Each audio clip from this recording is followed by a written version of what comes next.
আসসালামু আলাইকুম বন্ধুরা, সবাই কেমন আছেন? আশা করি তো সবাই ভালো আছেন। তো কালকে থেকে যে বৃষ্টি শুরু হয়েছে, সেই বৃষ্টি তো আর থামারই না।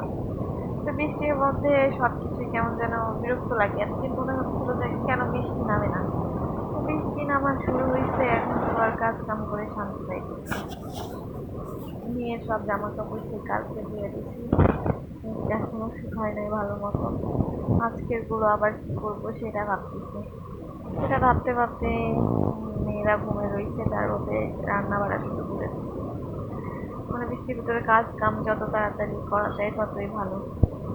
কাজ কাম করতে করতে গিয়ে মেয়ে তো ছোটটা ঘুমায় আছে, বড়টাই ফোন ধরে ভিডিও করে দিতেছে আর আমি কাজ করতেছি। রান্না বাড়া তো কালকে তো খিচুড়ি মাংস খাওয়া হয়েছে। রোজ রোজ তো আর খিচুড়ি মাংস খাওয়া যায় না।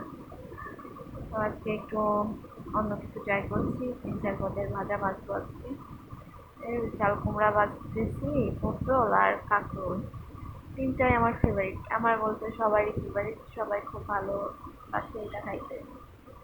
আজকে দেখবেন সবাই মাছ মাংসের থেকেও ভালো ভাত খাবে এগুলা দিয়ে। তো রান্না বান্না করতেছি, রান্না বান্না করার পর বাবু উঠে গেলে বাবুরে খাওয়াবো, আমরা খাবো, খাওয়াই দিয়ে ঘরে বসে থাকবো। আর কি করার, বৃষ্টির ভিতরে তো আর বাইরে গিয়ে কোথাও যাইতে পারবো না। মেয়েদের নিয়ে ঘরেই থাকতে হবে। রান্না বান্না শেষে মেয়েদের নিয়ে বসে গল্প গুজব করবো, খেলবো। আর আব্বু তো অফিসে বাইরে গেছে, সে কখন আসে ঠিক নাই। যে বৃষ্টি নামতেছে, বৃষ্টির ভিতরে বাসায় কিভাবে আসবে সেই টেনশনও করতেছি। আসলে পুরুষরা তো কাজে বাইরে থাকে, ওরা ভাবে হয়তো মেয়েরা ঘরে কি বা করে। মেয়েরা তো ঘরে অনেক কাজ কাম করে, আবার তাদেরকে নিয়ে টেনশনও করে। এই রান্না করতেছি আর বাবুর আব্বুকে নিয়ে টেনশন করতেছি যে বৃষ্টিতে কি করতেছে, বাসায় আসবে কেমনে, একা একা আমার লাগতেছে না।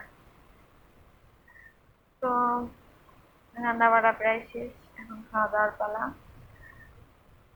খাওয়া দাওয়া করে মেয়েকে খাওয়াবো, তারপরে ঘুম দিব একটা মেয়েকে নিয়ে। আর তো কিছু করার নাই। সবাই ভালো থাকবেন।